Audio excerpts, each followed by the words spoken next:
දැන් මේක එලවන්න හදාගත්ත උණු පොරන්නේ ඉස්සෙල්ලාම අපි කරන්නේ මේකේ තියෙන තින මේ තින මේකට ස්ප්‍රේ කරන්න ඕන මේ විදිහට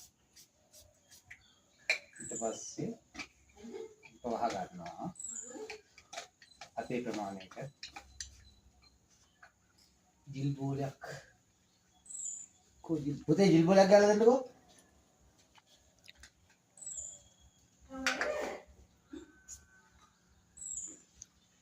මේකේ තියෙන්නේ මේ හයිඩ්‍රේෂන් යුනිට් එකක් ඇතුලේ තියෙන්නේ. ඒකේ කිලෝවොට් 400ක් එළියට දානවා. මේ බැටරි කැවිලකින් තමයි වැඩ කරන්නේ. මේ ස්විච් එක.